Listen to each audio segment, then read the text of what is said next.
John Scott with a 25-yard run. Another score might win this thing. Oh, flea flicker, and he's wide open. Wide open on the flea flicker. And he cuts back, and he's still on his feet. And he's got a block, and he's gone. He's gone. Flea flicker, touchdown, Heritage. What a call. Gives Lee. Stop. Is he in? Touchdown, he got in. Touchdown, he got through. Jackson bobbled the ball, lost it, it's out. And Heritage has it, and the Panthers have won. Touchdown here to tie it. Shotgun, Nelson rolling. Looking to find a receiver, throws it. It's caught! Sean Hartman for a Vieira Hawks touchdown! Vieira's going for the win. Nelson looking to throw. Throws it inside, and the two-point conversion. Is it good? It is! Yes! Yes! It's about having that discipline. It's about having that faith. Watkins, plenty of time, but he's going to get chased by Sal Orlando. Sal Orlando lost his helmet in the process, and that will do it. The Vieira Hawks will steal a W tonight.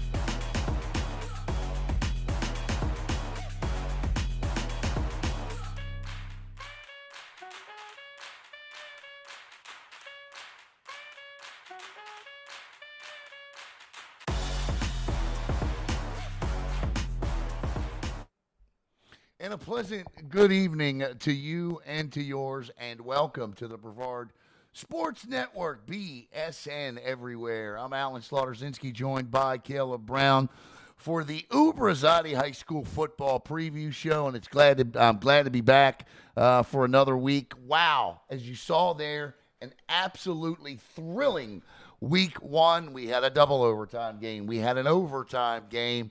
We had a game go down to the wire. And some teams really make their marks. The Astronaut War Eagles putting up 38 points last week. And we'll talk about all of that in a second. I want to welcome Caleb, fresh from McClarty Stadium tonight. And Caleb, you had yourself quite an exciting sub-varsity JV game tonight. Yeah, no, just like the varsity backyard brawl, the JV one lived up to the hype and then some. Yeah, I can tell you right now, it's a great start, and people are texting me and asking me if I know any JV scores. No, I don't. We never know them. So if you know JV scores, plug them in the comments section below. Caleb he'll interrupt me and we'll let you know what the scores to the games were from the world of the JV football. In college football, I know UCF, at least according to their Twitter feed or X feed or whatever in hell it's called these days, is set to kick off at 9:55. I guess the thunder we hear outside the Brevard Sports Network studios is the thunder that delayed the game 35 miles away to the west. Yeah. So but I will tell you that I'm off to a horrific start against the spread this year. Not only did Boise State not cover the spread, South Florida absolutely annihilated Boise State 34-7. Good for Alex Golish and company. It looks like they got that finishing touch they so badly missed at times last year. So congratulations to USF. We'll see if UCF.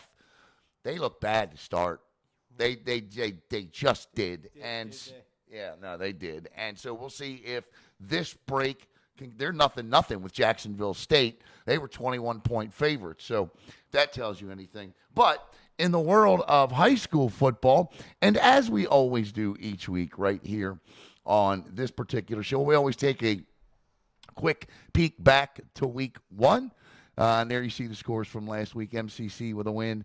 Cocoa, Vieira, Heritage, Astronaut, Melbourne, all winners last week. In the SSAA, you had Merritt Island Christian, Bayside, Satellite after an 0-5 start, I believe, last year. Now 2 5-0. Space Coast showing that they can win with more than just offense as they win a game in the mud, so to speak. It's an expression. 7-2 against Gateway. Another Brevard County team will see that Gateway team this week.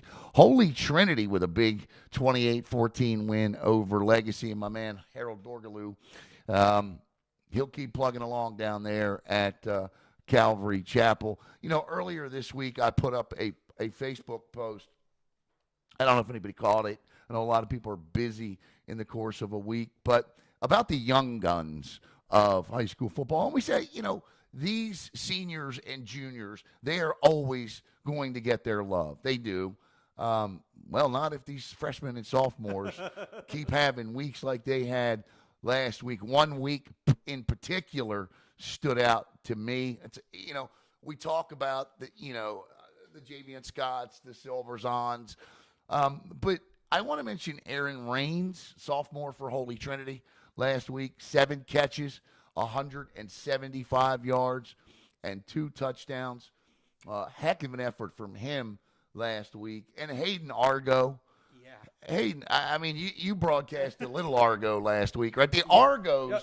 I want to say Hayden was fun to watch watching him play youth ball. Listen, the Argos are football machines, okay? They are football machines.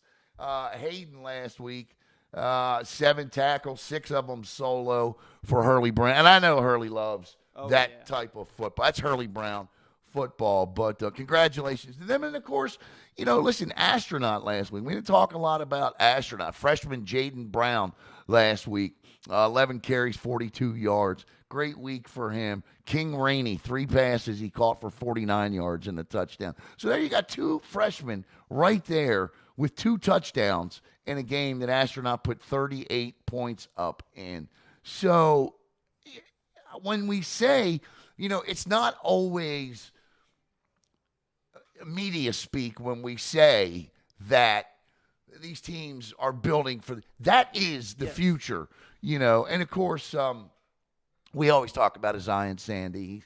A tough week for him last week in a 7-2 game. But look, I mean, and then, of course, there was Javion Scott and Troy Silverzon, which you saw Silverzon with the 3 touchdowns. Scott, we're doing Cocoa Mainland this week. Scott last year got his first high school career rushing touchdown in that 51-0 thumping up at Mainland last year. And the guy that handed him the football out of the backfield, playing quarterback at the time, was Troy Silverzon. Yeah. So, kind of neat there as well. And, of course, what can you say about Melbourne and their youth? They had 41 freshmen come in this year. We've talked a lot about E.J. Hall. We're going to see highlights of Melbourne coming up when we preview Melbourne Merritt Island.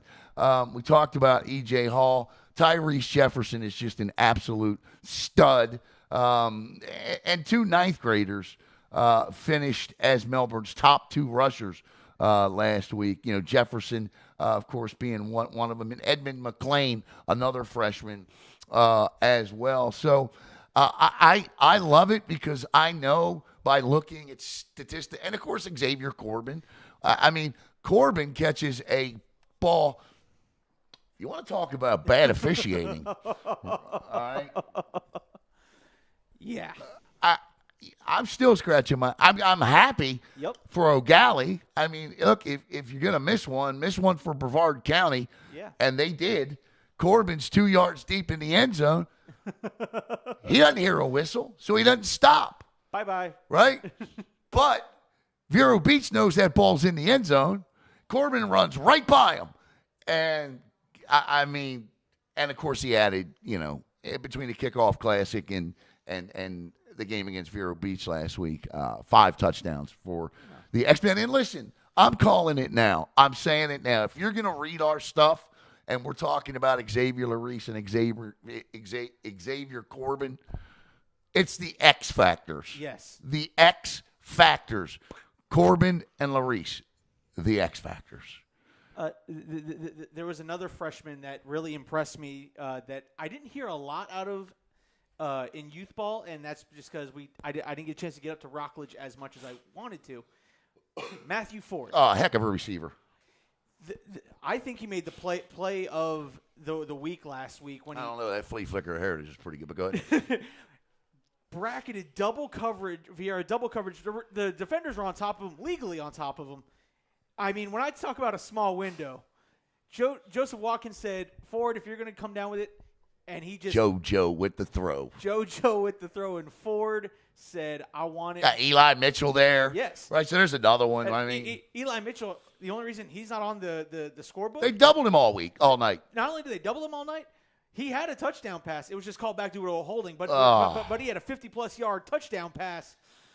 So the youth in this county, to me anyway, stole week one. Yes. And, of course, I can't leave out my dude, Draven Lee, with Heritage. 2 touchdowns, 77 yards. And I had the poor guy down in overtime, but somehow he managed to find his way through there for the touchdown. So I just think it's really cool that we have this type of young talent in this county. Can I mention one more? Sure. There is tonight. There's the quarterback from Rockledge, and his name is escaping me at the moment because you probably didn't get a roster. Oh no, we did, but I didn't get a chance. I'm kidding you. We got one, and thankful to my former principal, so current principal, Tony Hines. Okay, Mr. Hines. Mr. Hines will always be my principal. He let us take a picture of his Rockledge JV roster. Okay, cool. And so number 7 for Rockledge tonight. There was cramps all over. This guy probably had compound cramps, if there is such a word. Compound cramps? No, I know what you mean. Like you feel them coming through the skin. Yes. Yeah, I get it. This guy, there was a play. It was an unscripted fumble Ruski, handed off to his running back. His running back takes the ball. It pops off of his chest onto the ground. There are 2 Vieira defenders. The quarterback steps in.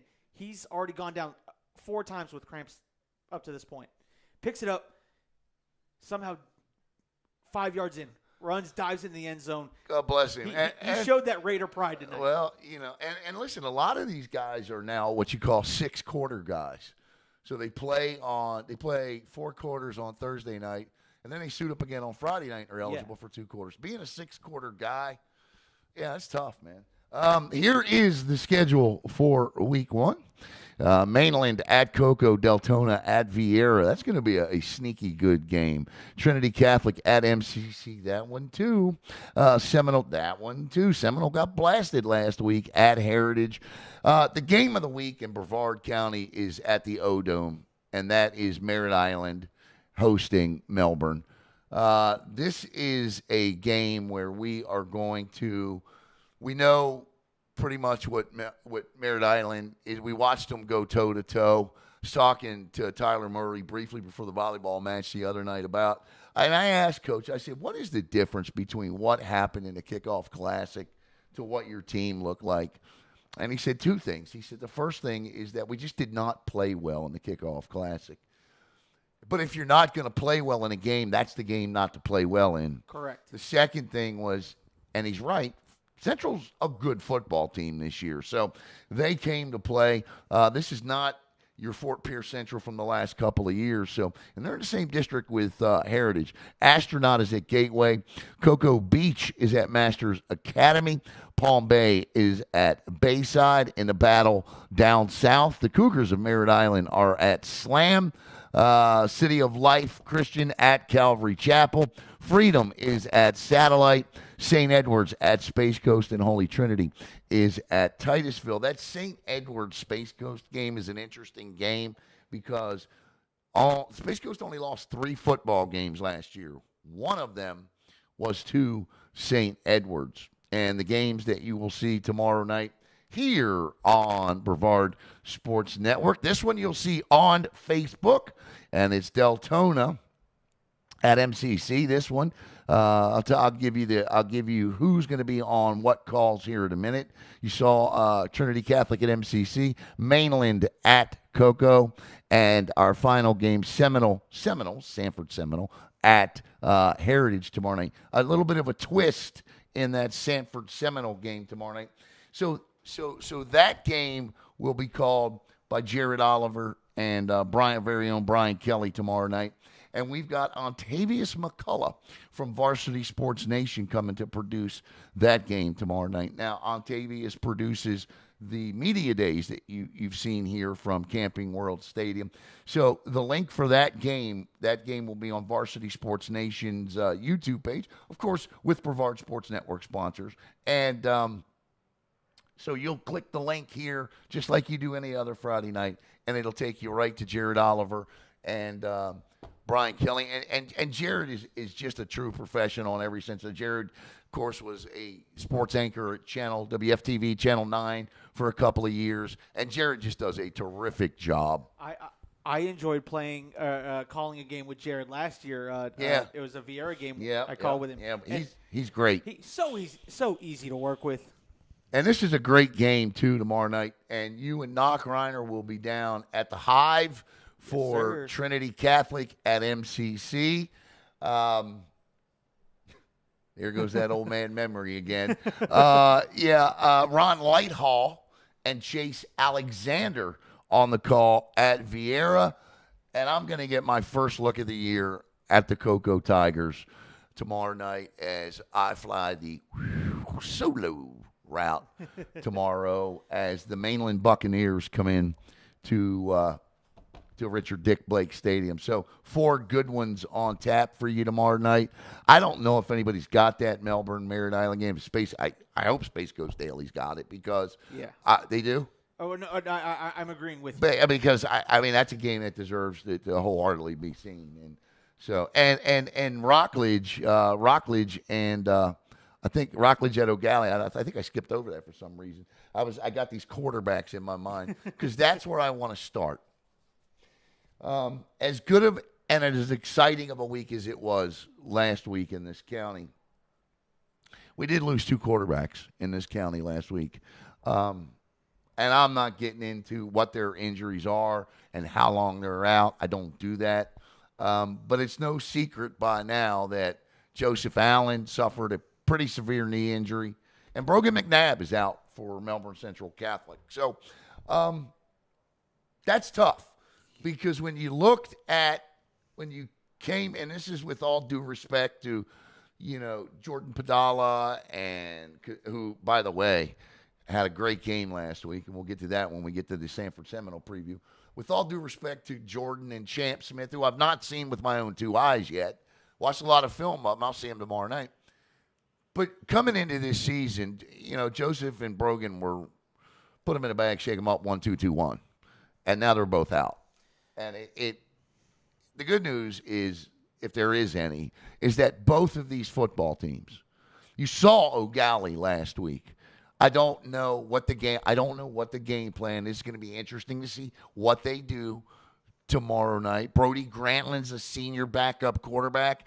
You and I both watched Brody play as a youth quarterback. Yes, we did. We watched him play JV as a quarterback.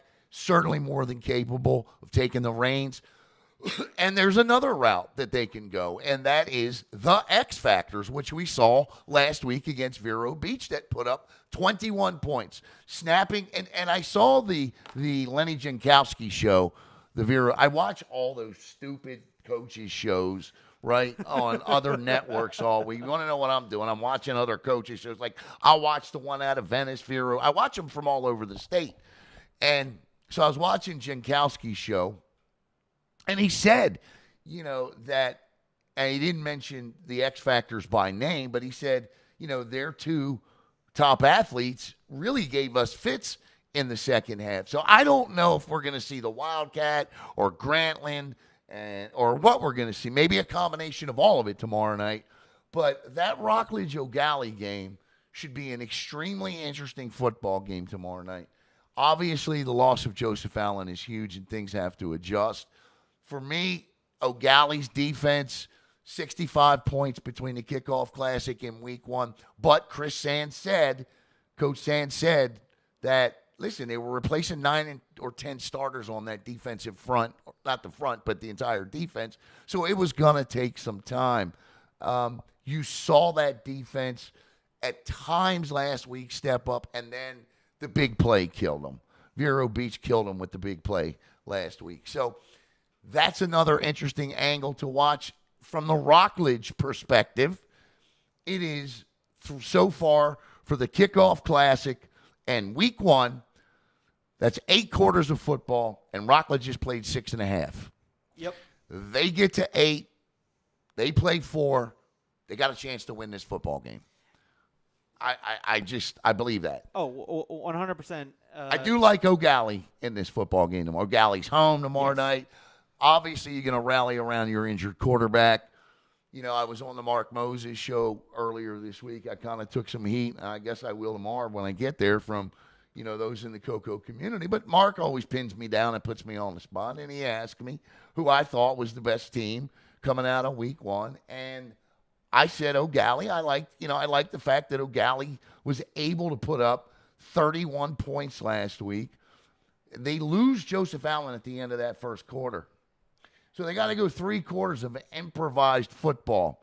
They tighten that defense. And then here's where I backtracked a little bit, kind of backed up what I said and said, I would take Coco's defense and O'Galley's offense. But I haven't seen either up close and personal yet. I'll see Coco tomorrow night, and I'm excited to watch Champ throw the football. And we're going to talk about auspicious debuts from Coco quarterbacks here in a minute when we preview that game. But it's a big loss to Brevard County. No Joseph Allen, no Brogan McNabb, 2 of the best, if not the best quarterbacks in this county, and they're out.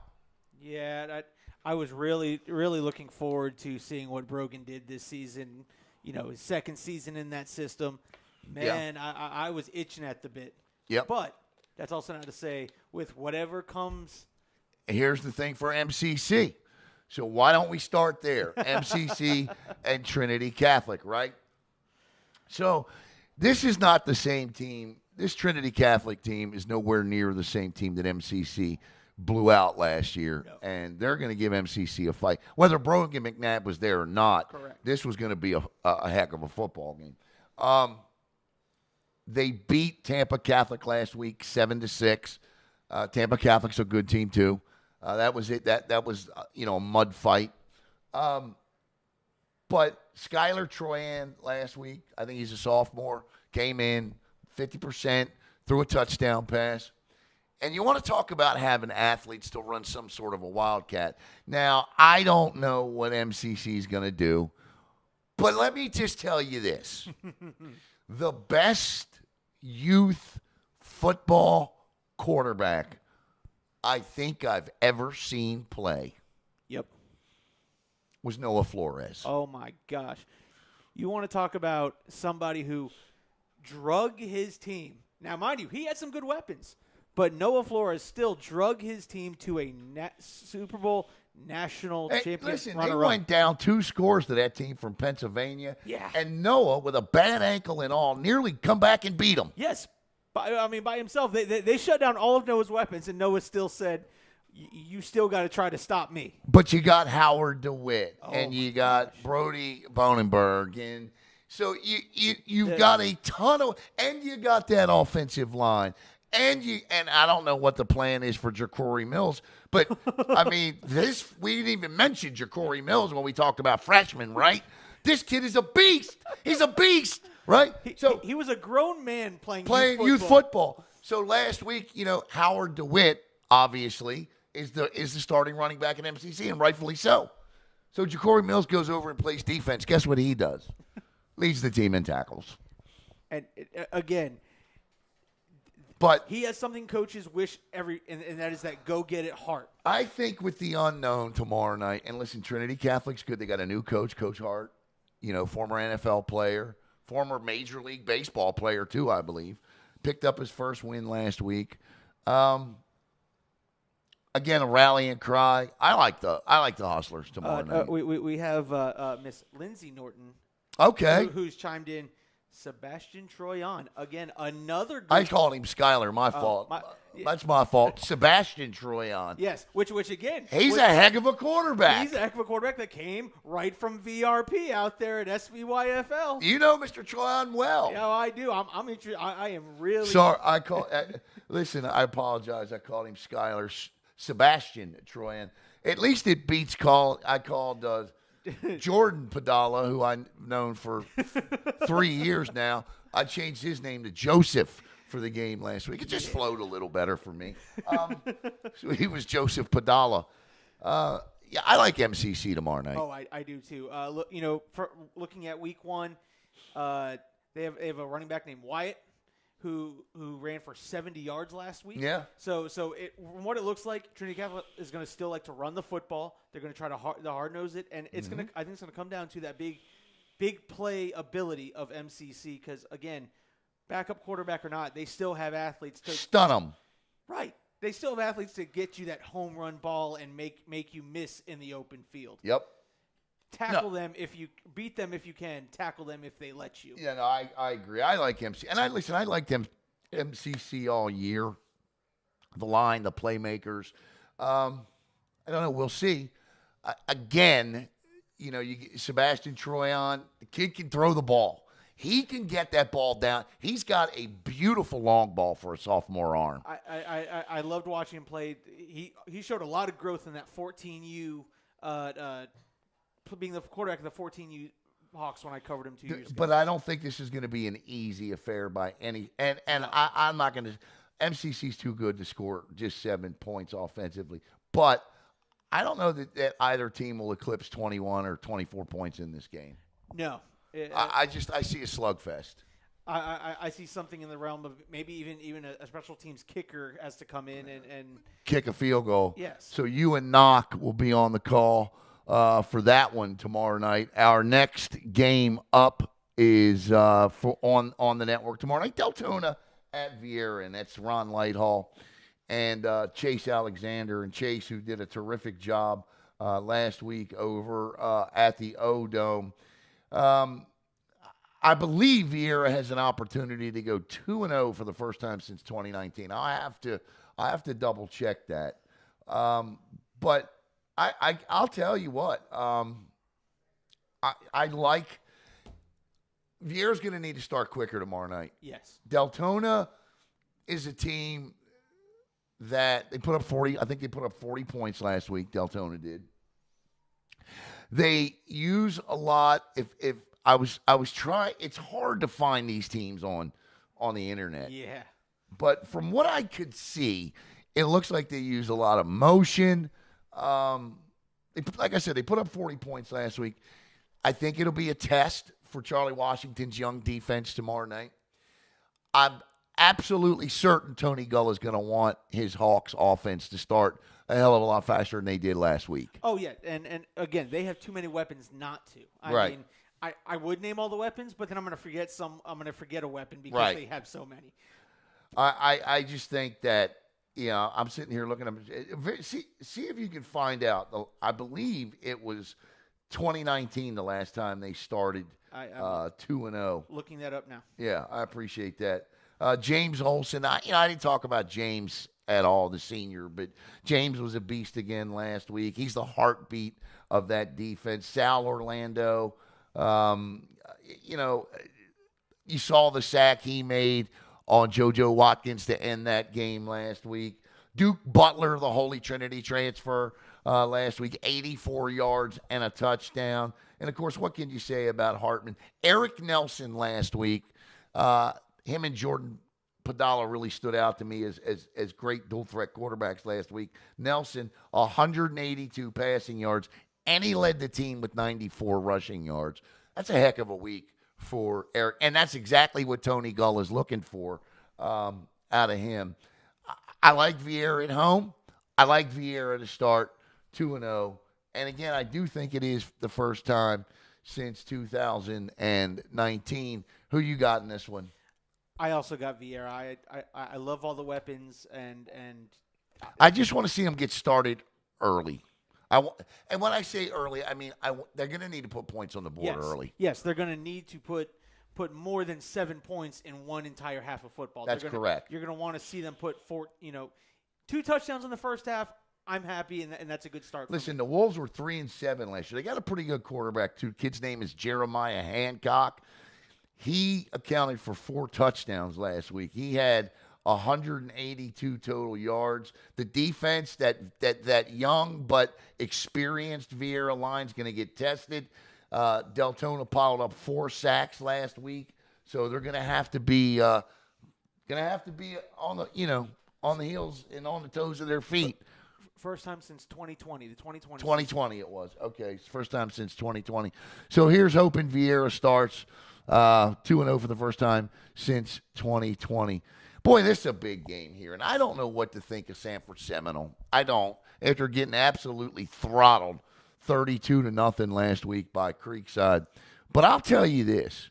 I know how impressed I was with Heritage last week. Now, I will say 2 things about that. Let's start with the bad here with Heritage. The bad is there are still lapses in discipline at times that cost his football team unnecessary yards. That's got to stop because you're not going to beat. I mean, last year against Deltona, against Sanford Seminole, Heritage was shut out in the first half. I think it was 17-0 in the second half. They went in, they got some things figured out, and then they came out, scored 14 points. The problem was Sanford Seminole scored 17 more, and it was 34-14 was the final.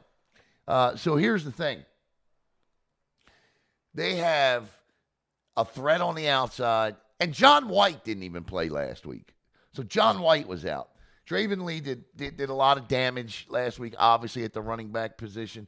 Padala last week, over 200 yards passing, over 40 yards rushing. And, of course, there was Nathaniel Owens last week, who had over 170 yards receiving with 2 touchdowns. The flea flicker was just an absolute thing of beauty last week. No, that's not it. I thought I had it, but I don't.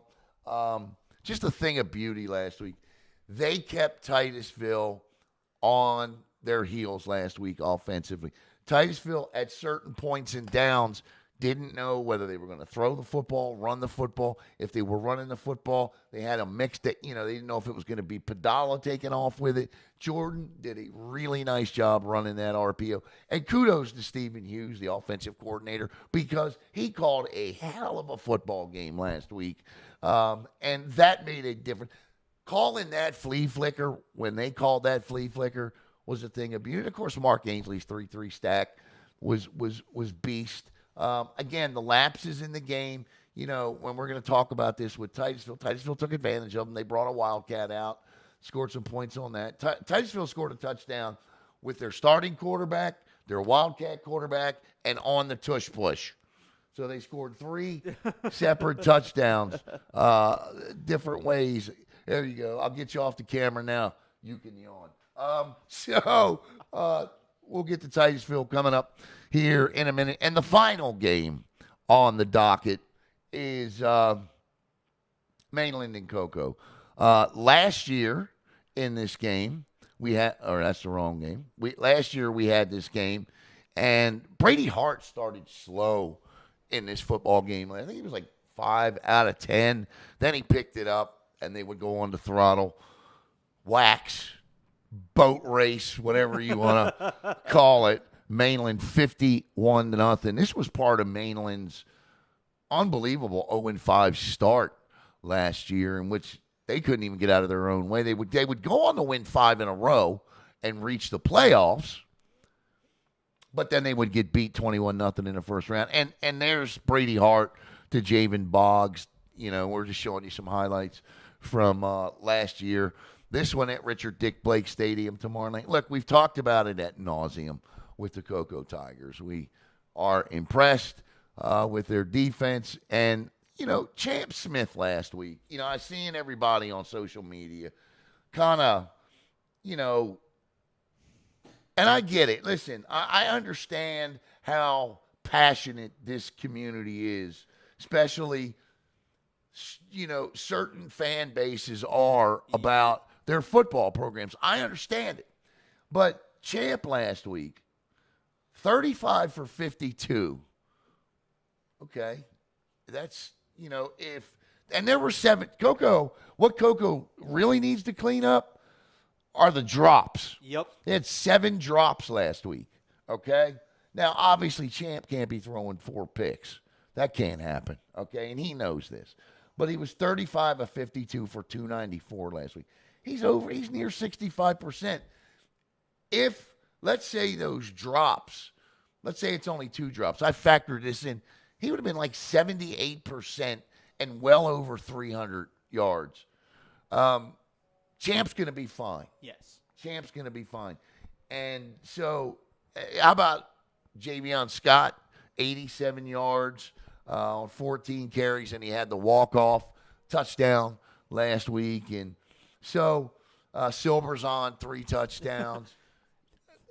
So for me, I don't know. Mainland didn't play a week 1 game. The last time Mainland stepped on a football field was for their kickoff classic.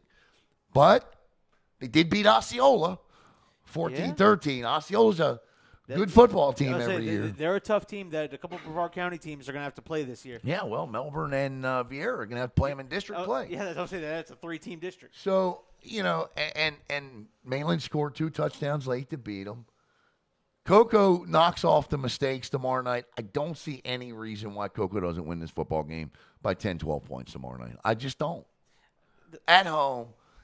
And you want to talk about bad starts for great quarterbacks.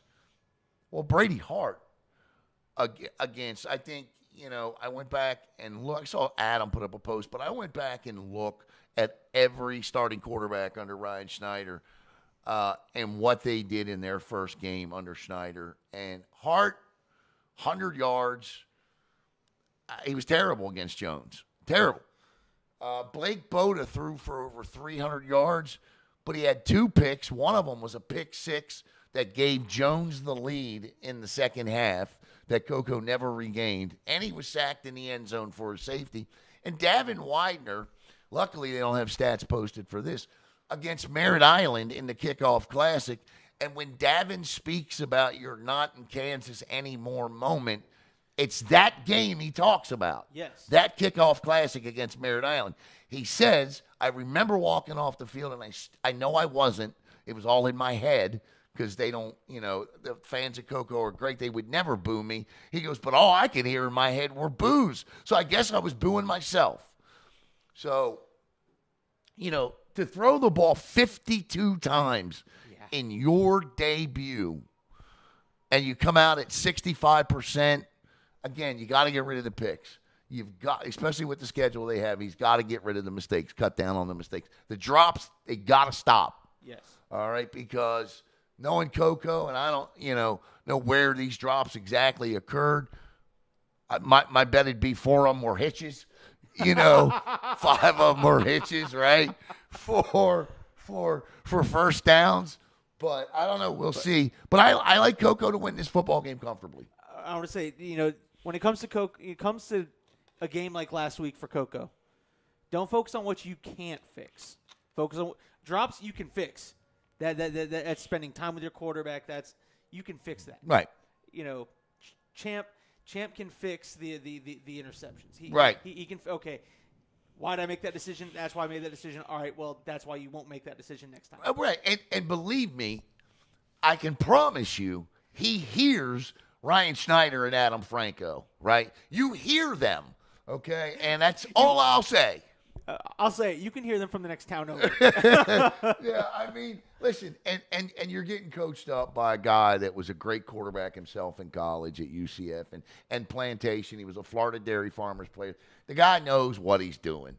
And I take some heat for calling him the quarterback whisperer, but when you kick out 2 quarterbacks, 3 quarterbacks, like the likes of Brady Hart, Blake Boda, Davin Widener, I mean, and these guys transfer in and they come in, and they're studs where they were, but they leave you, and they go, Brady Hart, it wouldn't shock me if he was starting next year at Texas A&M. Blake Boda's on a gap year. He's going to be back next year. Widener, Division I quarterback, University of West Georgia. He's the starter. Yep. Right? And Diego Arroyo is a coach, an offensive coach at Marist. Yes, he is. Mind you, let's not forget, Davin had some pretty good games last year. Davin was one of the leading rushers in his conference last year. Yes. So, or for a quarterback. Yes. So, yeah. champ, you're going to be fine, buddy. Before we jump on to the rest of the schedule throughout Yep, the yep, county, yep. I got some JV scores. Well, let's hear it. All right, Heritage beats Palm Bay 26-8. Hey, what was that? Heritage over Palm Bay? Heritage over that Palm Bay. Heritage JV team keeps rolling.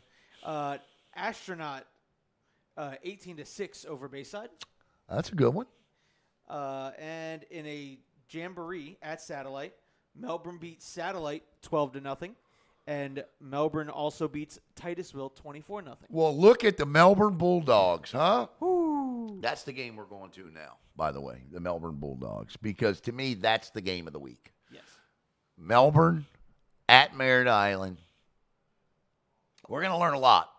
I love Billy Palmer and Jeff Panucci and Logan Pettit and all those guys down there, right? All those guys that left me, all right? I love them all. But the context is this. They beat up on Cocoa Beach last week. And Cocoa Beach is a team climbing the ladder. Ted Kimmy's going to get that team rolling. You know, the old Chuck Wagon's rolling again. They beat up on on a Pine Ridge team that won one game last year. But with that said, I will say this. That's what good football teams are indeed supposed to do. You beat down an opponent you're supposed to beat down. Right. That's exactly right. And you're looking at highlights from last week's game. There's a punt return that was called back.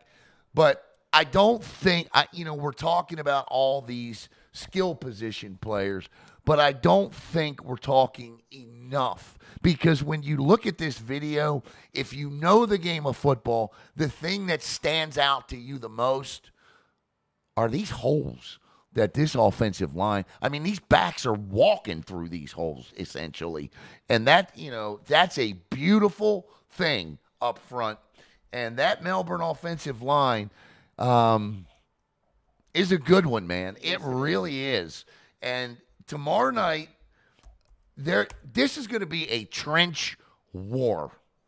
A trench war tomorrow night because Merritt Island gave Cocoa fits in the trenches, okay? This is going to be a trench war, and here's highlights from Merritt Island. They got a great line too, okay? They made some nice plays last week, but those two offensive and defensive lines, to me, are going to be the difference in this football game tomorrow night. And there could be another difference there. Our buddy, the left-footed kicker, Liam Miller. Liam Miller, baby. The three-sport standout. He only batted close to 500 in baseball, right? Yeah, he's probably one of the best soccer players in Brevard County. And here he is booting 35-yard extra points. Liam Miller, the man. I love Liam. And there you see Merritt Island highlights from last week. And it's a beautiful pass coming up here from Verpale in overtime. Pulls that RPO back and guns it in there. But this is a great football game. Caleb, I'm going to put you on the spot tomorrow night. Who are you picking, Caleb? I got a lot of friends on both sides, so I'm going to make somebody mad. But honestly, I'm going to go with Merritt Island. I'm going to go with my good buddy Devontae Peterson at Merritt Island. I think he's going to make a big play for Merritt Island, and I think it's going to be closer than people expect. I think people expect a close game out of this one. I do. I wouldn't be surprised if this were the overtime game tomorrow night. Mm-hmm. And I'm with you. But I will say this. I firmly believe this is a 3-point game either way. Oh, 100%. And I don't know much about Melbourne's kicker. I don't know who Melbourne's kicker is. I honestly don't. And I apologize, but I will get to know him. I don't know if it's Luis Martinez this year, the sophomore. I'm not sure who the kicker is. But I know Liam Miller. And I know Tyler Murray's not afraid to cut that foot loose. Now, he missed a 20-yarder last week, or it could be Brody Simmons is a junior kicker. So I don't know. But it could come down to the foot of the kicker tomorrow night. And I do know Liam. Yeah. And I know how good Liam is. So, Liam, no pressure. No pressure on you, buddy, tomorrow night. Plus, there's a lot of pressure starting 0-2. Yeah. There's a lot of pressure starting 0-2. And I'm okay if they're both 1-1. You know what I'm saying? Yep. So there you go. You want to talk pressure? The pressure of starting 0-2 after that week 1. Right. Like, because then everyone's like, whether you win or lose, are they going to have the big game hangover? Right. Astronaut at Gateway. Man, give me the Halleck train. Logan Halleck. Go ahead. Sorry, Brett Black just chimed in. Luis Martinez is the Melbourne kicker. Luis Martinez. Okay. Well, I think it's going to come down to either Mr. Martinez or Mr. Miller's foot. This will be the M&M show tomorrow night. Miller or Martinez. Just like Coco was the Smith connection last week. Jamal and Champ, right? I think it's the Miller-Martinez show tomorrow night. There are games. There is at least 5 games every year I kick myself in the you-know-what. This is one of them. So I hope somebody's streaming this game tomorrow night. I really, really do. Melbourne at Merritt Island, and we both like Merritt Island at home in a close one. Yes. I like Astronaut going to Gateway tomorrow night. I think Astronaut they had that 6-6 tie in the kickoff class, came out last week, put up 38. I think that Logan Halleck offense is rolling. I like them against Gateway. I know Gateway held a good Space Coast team to 7 points. Astronaut and Space Coast are going to play this year again. They played last year, and it was a good and a little controversial in the game as far as did he dive over the pile or didn't he dive over the pile. I believe we've still had conversations with a certain coach about that. Yeah, well, no, not a coach, certain ref about that. But, I'm going to take Astronaut. I also like Cocoa Beach to bounce back tomorrow night. Good for Ted Kimmy to take his guys over to go play Melbourne last week. Masters Academy is 0-1. Rockledge and O'Galley. I think I've already said I liked O'Galley in this one. I need to see Rockledge play four full quarters of football first. Say that 10 times. 4 full quarters of football. First. Very few times in very few situations can you – I don't care what you score in the first half, unless it's the ungodly number. But 21 in the first half and 34 in the first half and then going scoreless in the second. You have to finish. Yes. And I guarantee you, Coach Holmes, Coach Luss, Coach Helton, all of them are preaching – finish. That's all you got to do is we believe in either one of those games. They score one more time in the second half, they win both those games. Yep. So and they have the weapons to do it. Yep. No, that's for sure. That's for sure.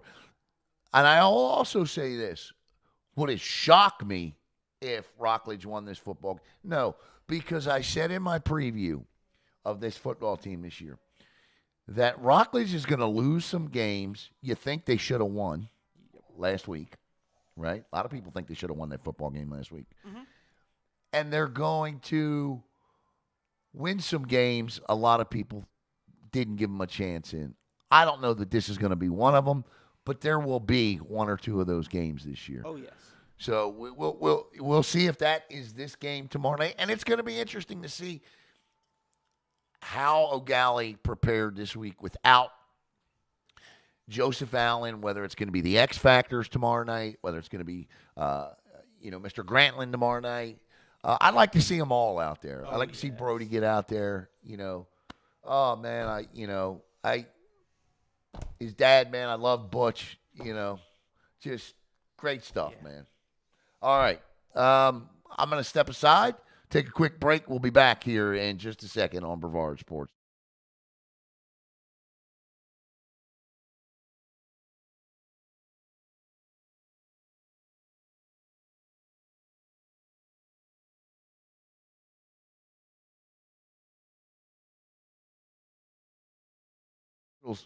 Yeah, well, I guess we're coming right back. Yeah, there it is. Right back. Commercials aren't there. I don't know what happened to my commercials. Anyway. Gotta love the beauty of live broadcasting. Yeah, it's crazy, isn't it? All right, let me get my head back together here. Palm Bay at Bayside. we knew that Palm Bay was going to be an improved football team this year. I don't know when the wins are going to start coming. I don't think at this point these kids, they want to win. Oh, I can tell you. I talked with Blake Mays. Blake was on the broadcast with you tonight. Yes, we talked off air about it, and anything you can repeat this, right? Yes. Okay. Yes, I can.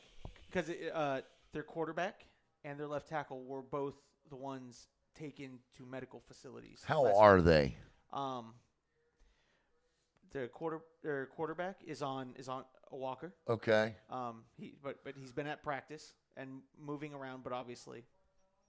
Okay. And I haven't heard anything about. Okay. Yeah. Well, listen. So we got another injury situation, but listen, I think with it, you can rock the boat one way and get beat like they did last week. Rock the boat the other way and get beat bad like they did against Vieira in the kickoff classic. But that boat's not rocking too much because the guy in the middle of that boat is steadying that ship, and that's Kevin Mays. I do know who the quarterback's going to be. Should we? I mean, are we allowed to say? I mean, they are playing a county team. I don't know if we should be saying that. All right. So yeah. Fine. I'll say this, Alan. It's someone that we know. Right. We've had in this studio, and I'll say this, not the conventional quarterback. And I believe he was the JV quarterback tonight for a little bit as well.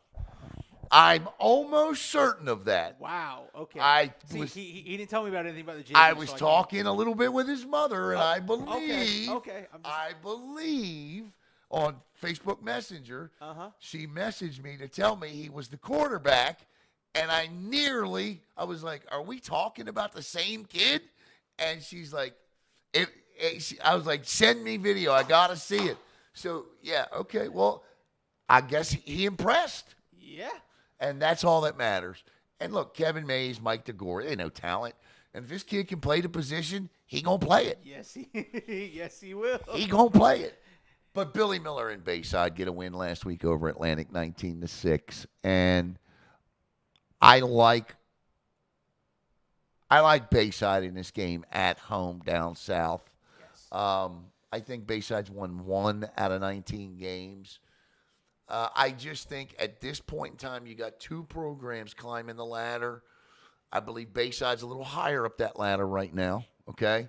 So I'm going to take Bayside in this one and Billy Miller at home tomorrow night. I like the Bears in the Bear Den. All right. That's not going to go over well with Blake. He's going to be mad at us. That's all right, because I'm going to tell you, by the time we get past week 5, watch Palm Bay upset a couple teams. Right. Watch it happen. Merritt Island Christian, rolling. Talking about rolling, that old Chuck Wagon's rolling. Yeah, they're rolling. They're going to win again tomorrow night. I don't know anything about City of Life Christian. Good luck, Coach Harold Dorgaloo. Freedom at Satellite. I believe Satellite's going to go to 3-0. They play an 0-1 Freedom team that got beat pretty good last week, I think. Freedom Patriots. Dan Burke's got these guys playing some defense. No points. They have allowed no points. And, that's Dan Burke, old school football. That's run it and stop them. Yes. You know one of 3 plays is coming. Can you choose the right play and can you choose the right hole? We dare you. Right. And I guarantee you those kids are hitting them with a ferociousness. Oh, gosh. Listen, I first of all love the jump to the SSAA for Satellite. I thought it was a great move, okay? Yes. Just like I thought it was a great move when Kimmy took them independent for a couple of years. So winning football games the way they're winning them is a confidence builder. It's a program builder.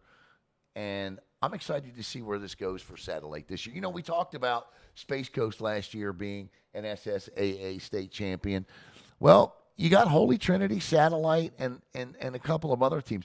I believe Brevard County is going to have one, maybe at least 2 more SSAA state champs. 100%. And I'll say this. The Satellite Beach 14U likes to run the very similar offense. They call theirs the Beast offense, but it's get an athlete and everybody blocks. Block, right. So, and you know what? If again, and I will say this, If that youth program can get their athletes to stay home, Coach Burke has an opportunity to do something like I he agree. does. I think he does too, If and they will get them to stay home. I believe that because Satellite's got one of the best booster clubs in just really in the state. Yes. Okay. They care about their program. Yes, they do. They care about their players, their coaches, and I think they got something good going there. And I know the fact of Burke going there turned a lot of heads. Mine too. What the hell's going on? What? Right? He's going where? Right? I mean, I know I generally have a pulse on a coaching vacancy. I had no idea. No. This one completely took me by surprise. This offseason matched week 1 in the fact that there were Sure did. There was some surprise where we're like, are you kidding me? Sure did. Man, I wish I could see this St. Edward's game at Space Coast. Another great booster club, another great football community. Turn out tomorrow night because St. Edward's, I guarantee you, they think they're going to march their butts up US 1 and come in here and beat Space Coast tomorrow night. And I almost wonder, and I should have asked Coach Owens this, but actually I should have texted him and asked. I almost kind of wonder if Space Coast got caught looking ahead. If that gateway game may have been a trap game and they got caught looking ahead to St. Edward's, one of the 3 teams that beat them last year. I wonder. That's a very good question. I mean, we'll find out tomorrow night because they got to be ready for them. I know they want them. Oh, yes. I know they want them. Oh, yes. And I'm going to take them to win. Space Coast wants their get back. Oh, yes, they do. And I think they're going to get it tomorrow night, and you're going to see guys like the regulars, of course, and, of course, Junior Fighter has been just a phenomenal addition to that football team. As if Space Coast needed another weapon to... Right. There's a lot that they can do offensively, so we'll see it tomorrow night. I'm trying to look up and see real quick here who were the other 2 teams that beat them last year. Astronaut beat them. So that was 1 loss. They'll play them again this year. Winter Springs beat them 16-0. Astronaut beat them 20-19 in overtime. And St. Edward's beat them 18-13 last year. That game was at St. Edward's in that one. And last year in that game, Sandy, 3 of 7, 44 yards.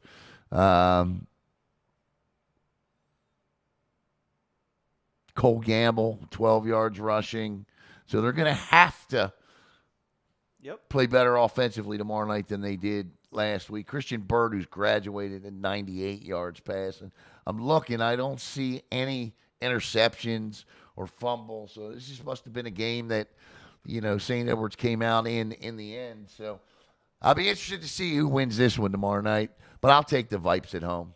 Give me Coach Owens and the Vipers. All day. And finally, Holy Trinity at Titusville. Love you, Hurley. But I think Titusville's chomping at the bit to get themselves turned around last week. They played well in spurts last week, did Titusville. But I think how they played wasn't indicative to how this team was coached going in.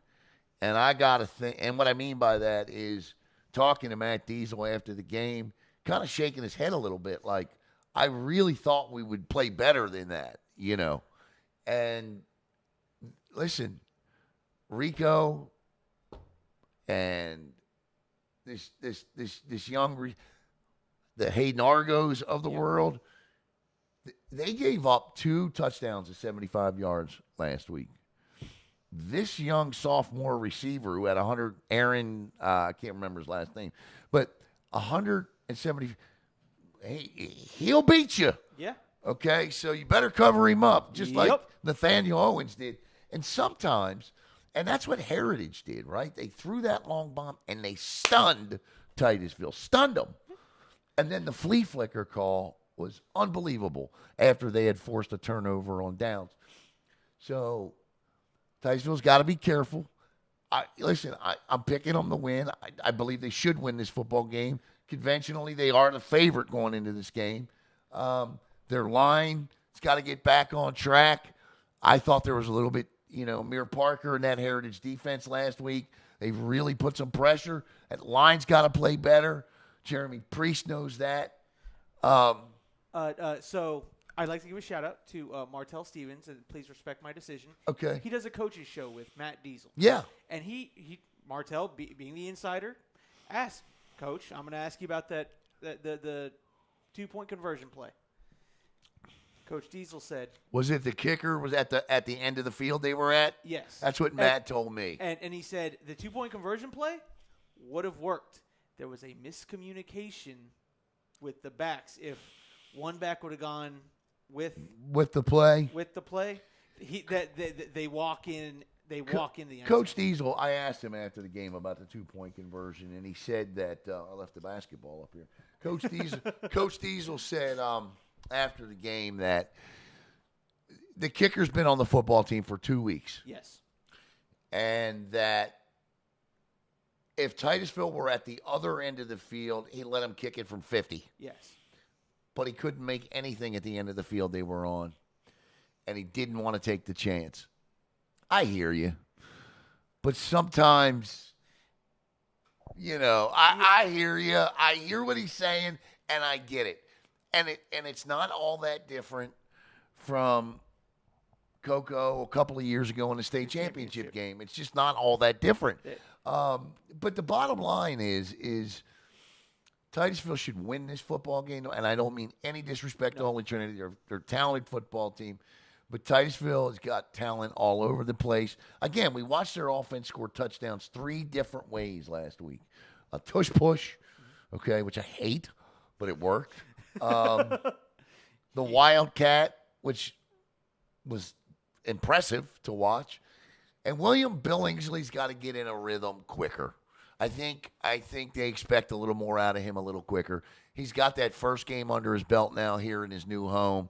Just like Champ Smith and the other quarterbacks, he'll be okay. Yeah. He threw a dart in the back of the end zone for a touchdown. Something to keep in mind, and something I was told, Jaden McMillan makes his return to Holy Trinity. Yeah, I hadn't talked about Jaden going back to Holy Trinity. No, you're good. You're good. But you get a Jaden McMillan back if that's the case, Yeah. And so again, that's another weapon.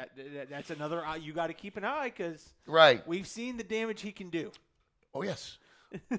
And now you got Jaden McMillan playing with Holy Trinity. You got the sophomore on one side, McMillan on the other, Rico Petrangio throwing that football. And I like that kid. I really like Rico back there. I think he's very underrated in this county. I don't think he's talked about enough. And I like this kid's vision. I like how he sees the field. We'll see. But Titusville should win this football game. 100%. All right, let's take a quick review again. And again, let's take a look. There you go, Ron Lighthall and Chase Alexander on Vieira Deltona. That one on Facebook tomorrow night. Facebook, Trinity Catholic at MCC. That's Caleb and the Anthony Reiner on YouTube. You got me for Coco and Mainland tomorrow night. That also on YouTube. And Sanford Seminole at Heritage. That's going to be on YouTube as well. It's going to be a Varsity Sports Nation. Jared Oliver and our own Brian Kelly down at Heritage. And you get the 4K cameras down there tomorrow night with that show. Yeah. So that's going to be one heck of a production because Ontavius don't play around with that not. All that OBS and all that stuff he does. Ooh. And so that's going to be a great production tomorrow night. And so we're excited about that. And then we'll go through the games once again here. Again, you saw the 4 on the network. Melbourne at Merritt Island, Astronaut at Gateway, Cocoa Beach at Masters, Rockledge at O'Galley, Palm Bay at Bayside, Merritt Island at Slam, City of Life at Calvary, Freedom at Satellite, St. Edwards at Space Coast, and Holy Trinity at Titusville. Any more JV scores? Nope, those are all the JV scores I was given. I was told a jamboree that got canceled was Cocoa, Merritt Island, and O'Galley. Jamboree was canceled. Gotcha. Okay, so that canceled. And college football, South Florida finishes up boat racing number 25, Boise State, 34-7. What's going on with UCF here? Let's take a look. Who you like Saturday, Caleb? And speaking of Saturday, tell everybody what you went and did. So we have secured rights and permissions to broadcast Pop Warner football, the New Smyrna Beach Cudas, and the Suntree Vieira Hawks. On the road at New Smyrna Beach, the Yep. home of John Wilkinson is where you're going. Yep. I'd like to give a shout-out to Mr. Zach, who I spoke with, very kindly over. He's already sent over the I was going to say, the rosters are on the email. And guess what, Suntree Vieira? They laminated my rosters for me last week, so I for the first time in a long while, I have both rosters. You hear that, Flagler? I have both rosters for both teams, all divisions. Next week, Flagler and Satellite next week. Two separate places. Yes. Jacksonville State and UCF. Don't look like UCF's covering that 21 points. Nothing, 8:30 to play in the third quarter. Who you like? Do you like Ohio State or Texas? Texas is number one, but they're underdogs at the shoe. Betting against a Manning has never worked for me. So it's going to be hard for me to bet against Arch Manning in Texas. Oh, I'm a bet against Arch Manning because the Mannings are good for one thing in a big game, and that's a pick. All right? And there's no way he's going into the shoe and beating Ohio. And I'm not an Ohio State fan, but he is not going in and beating Ohio. He's just not. That's a big one there. What do you think of Florida this year, my friend?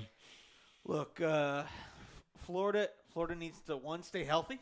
Yeah, DJ Lagway. Yeah, they need to play consistent Florida ball, and if they play Florida ball, if that defense can do what it is, I believe they can do. I'm gonna tell you this. You heard this here first, right here. Going into the fourth quarter on ABC Saturday afternoon, the game at Doak will be Florida State 27, Alabama 24. Whether they hold on and win or not, I don't know. But I like FSU to hang around with Bama. See, I was telling Blake this. I don't think this one's going to be the blowout that I don't think it is either. There are still a lot of people that say, "Oh, well, it's still Alabama. This isn't the Alabama of old." And LSU is going to smoke Clemson. Yes. I mean, that's a 9 and a 4 going up against each other. Yeah, that's just my opinion. Miami and Notre Dame. Catholics versus convicts. Oh, my God. I can't even believe you brought that up. That's a great documentary, on Netflix. I have yet to finish it. You got to watch it. It is. I have watched the first couple episodes. It is so. It is just. As a 56-year-old guy, I was, early young adult back in those days, and it offended me then that they would call, because I loved Jimmy Johnson. You know me, right? I'm a Lakers guy, right? Yes. I like the Lakers. When my Baltimore Colts left, who here's what nobody knows. Who's my second love in the NFL? God. Who do I love? I almost as much as the Ravens. Yeah, them damn Cowboys. The Dallas Cowboys, right? So I lived in Texas when Jerry Jones bought the team and he fired Tom Landry. I was a 19-year-old kid out of high school living in Irving, Texas, and geez, man, it. By the way, terrific documentary. The Gambling Man? That on Netflix. If you haven't seen, with Notre Dame and Miami, go you, by the way. If you haven't seen it coming up with the game, go watch Convicts and Catholics on Netflix. Yes. And then go watch binge watch this holiday weekend the Jerry Jones Dallas Cowboy thing. Did you hear about the Micah Parsons trade? Traded to the Packers. So Blake said, "Oh, I read about it. I didn't hear about it till after the broadcast because I'm sitting there getting stuff ready." Blake's like, Yeah. Traded to the Packers. The Packers signed him for the most amount of money ever signed by a non-offensive player in the National Football League. And this is Jerry Jones's ego. Yep. The biggest rift that always existed between Jerry Jones and Jimmy Johnson was the Herschel Walker trade. That's what caused the rift between those two. Jimmy Johnson said he did it. Jerry Jones said he did it. And they could never come to a common ground.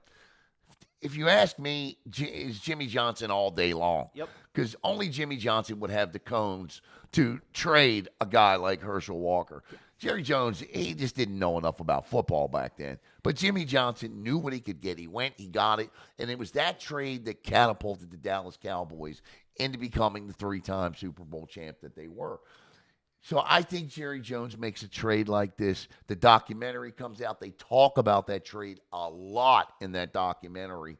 And it wouldn't surprise me if Jones's ego is such that this trade is made just simply to say, see, it was me that made the Herschel Walker deal. I can trade Micah Parsons.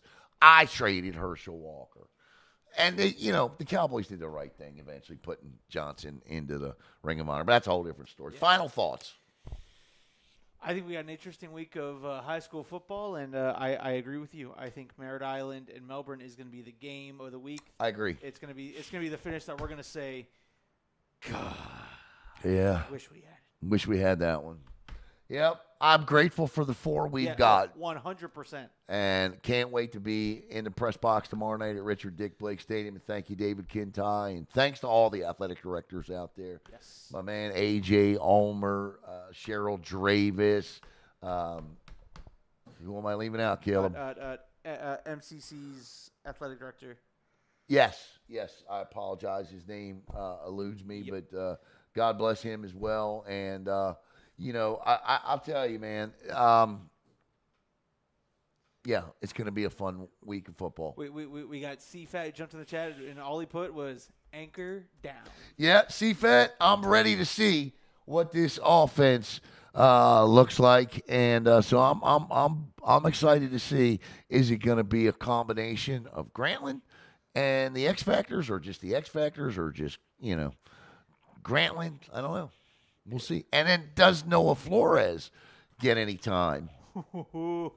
Does he have any packages tomorrow night? Again, another. Does Ja'Cory Mills go a little both ways as a two-way weapon? I'm reading here on the internet that Whitney Sowers is the new athletic director for MCC. Oh. I've not met Miss Sowers yet, so please introduce yourselves. Yes, sir. Tomorrow night. All right, that'll wrap it up. I want to thank Caleb, of course, and all of you out there. And again, tomorrow night our coverage begins about 6:55, 7 o'clock right here. And of course, stay tuned tomorrow night. Following the games tomorrow night, we will be back here live in the Melbourne studios for the post-game show. We have company tomorrow night too. We got company. I'm not saying who, but we got company tomorrow night. So, all right. For Caleb Brown, I'm Alan Slaughter-Zinski. Have another great football Friday night, and college football's back. Make it a great football weekend.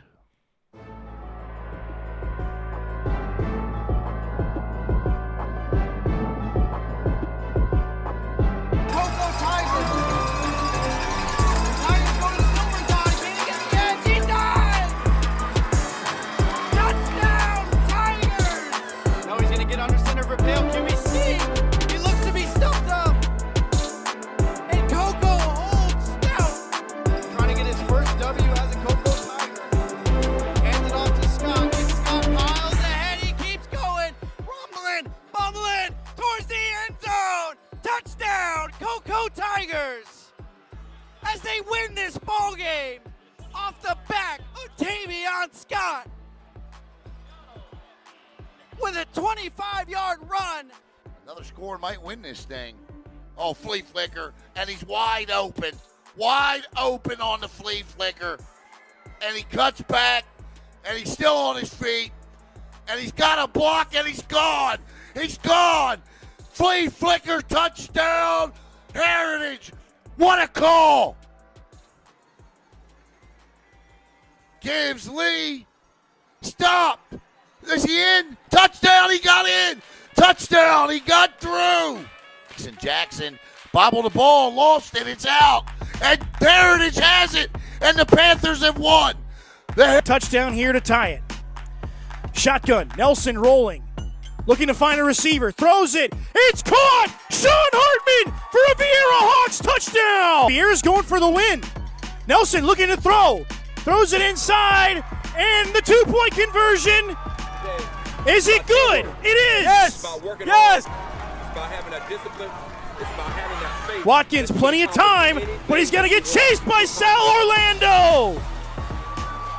Sal Orlando lost his helmet in the process, and that will do it. The Vieira Hawks will steal a W tonight.